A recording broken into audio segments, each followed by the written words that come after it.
Okey, Assalamualaikum warahmatullahi wabarakatuh. Tajuk pelajaran kita pada hari ini ialah Perang Dunia Kedua di Asia Pasifik.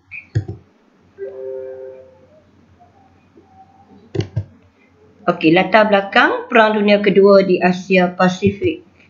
Berlaku pada tahun 1941 hingga 1945 dan dikenali juga sebagai Perang Pasifik. Pertempuran berlaku di Lautan Pasifik, Tanah Besar Asia dan Kepulauan Asia Tenggara.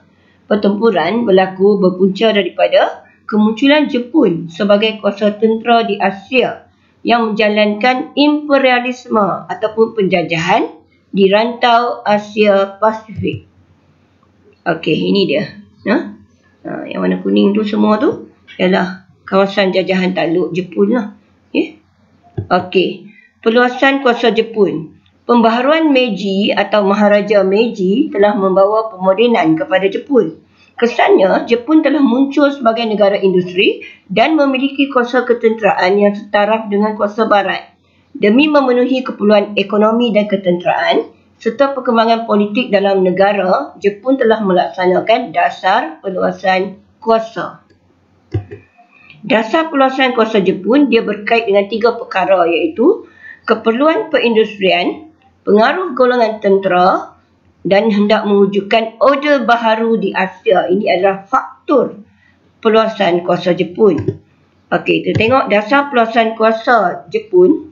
Dasar perluasan kuasa Jepun iaitu keperluan perindustrian. Pada akhir abad ke-19, Jepun telah muncul sebagai kuasa industri. Jepun berusaha mengurangkan pergantungan kepada negara barat untuk dapatkan bahan mentah. Jepun memerlukan wilayah yang dapat bekalkan bahan mentah dan menjadi kawasan pasaran untuk dia jual barangan dia bagi mengembangkan lagi perindustrian. Pengaruh golongan tentera. Ini faktor yang kedua berlakunya perluasan kuasa Jepun, iaitu pada akhir abad ke-20 Jepun mempunyai angkatan tentera paling moden di Asia. Jepun semakin agresif apabila golongan tentera menguasai politik pada tahun 1932. Golongan tentera berpendapat masalah ekonomi boleh diselesaikan menerusi penaklukan kawasan yang kaya dengan bahan mentah dan boleh menjadi kawasan pasaran. Pada bulan Oktober 1941, Jeneral Hideki Tojo telah menjadi Perdana Menteri Jepun dan mengheret Jepun ke kancah peperangan. Okey, faktor yang ketiga ialah ingin mewujudkan order baharu Asia. Order baharu bermaksud rancangan Jepun untuk menyingkirkan kuasa imperialis barat di Asia dan menganjurkan perkongsian kuasa serta kekayaan yang lebih adil dalam kalangan negara Asia. Di bawah pengaruh tentera Jepun, dasar luar Jepun terarah kepada matlamat mengembangkan kuasa, mewujudkan kebebasan ekonomi dan menentang imperialisme barat. Jepun mewujudkan order baharu di Asia Timur, merangkumi negara Jepun, Korea, China dan Manchuria ke dalam satu blok ekonomi, dan order kemudian dikembangkan ke seluruh Asia. Okey, faktor yang kedua, sekatan ekonomi terhadap Jepun. Setelah menguasai Korea, Manchuria dan China, Jepun telah menguasai kawasan strategik di Laut Cina Selatan termasuk Pulau Hainan dan Indo-China. Dasar perluasan kuasa Jepun telah mendapat reaksi daripada pihak bersekutu, iaitu Amerika Syarikat, British dan Belanda yang telah mengenakan sekatan ekonomi untuk menghalang Jepun daripada memperoleh bahan mentah yang diperlukan untuk industri dan operasi perang. Sekatan ekonomi ialah tindakan menghentikan perdagangan serta membekukan semua harta milik Jepun di wilayah yang dikuasai oleh British, Amerika Syarikat dan Belanda. Yang ketiga, rancangan penaklukan wilayah di selatan. Sebagai jalan keluar daripada sekatan ekonomi pihak bersekutu, Jepun merancang untuk menguasai wilayah di selatan, merangkumi Asia Tenggara yang kaya dengan bahan mentah seperti biji timah, getah, bauksit dan petroleum. Dari aspek ketenteraan, Pakatan Dalam Kuasa Paksi membolehkan kerajaan Jerman menghantar pakarnya ke Jepun.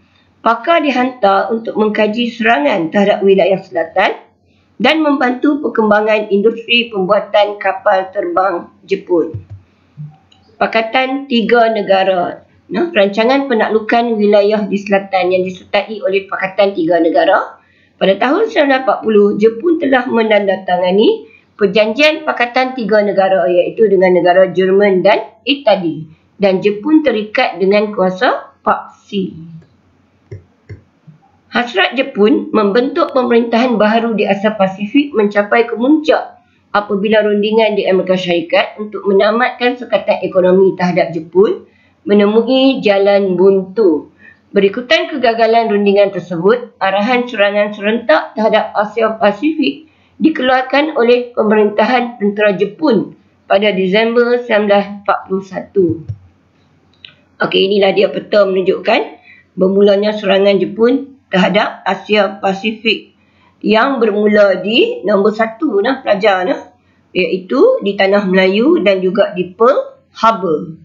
Okey, serangan bermula dengan pada tahun 8 Disember 1941 pendaratan Jepun di Kelantan. Kemudian 8 Disember 1941 Jepun menyerang Pearl Harbor. Okey, ini dah dia urutan serangan Jepun terhadap Asia Pasifik. Pada pukul 2 suku pagi, Jepun telah mendarat di pantai Kuala Pak Ahmad yang terletak di antara pantai Sabah ke Pantai Badang, Kota Baru, Kelantan.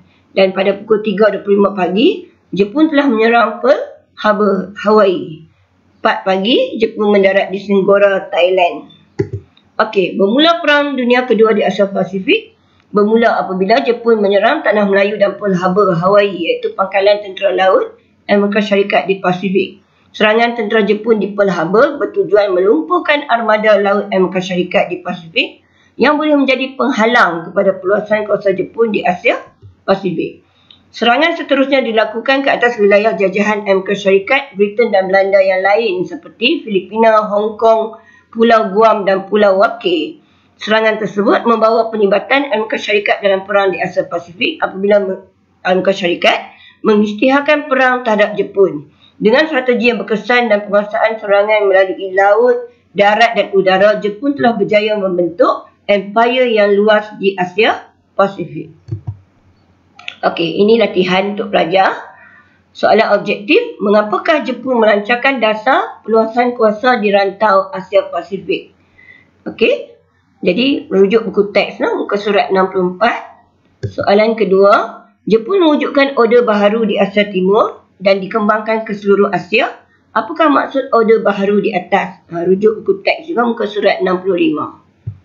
Dan soalan struktur, tokoh berikut adalah tulang belakang kepada berlakunya Perang Dunia Kedua di Asia Pasifik. Mengapakah tokoh tersebut menjalankan dasar peluasan kuasa 3 markah?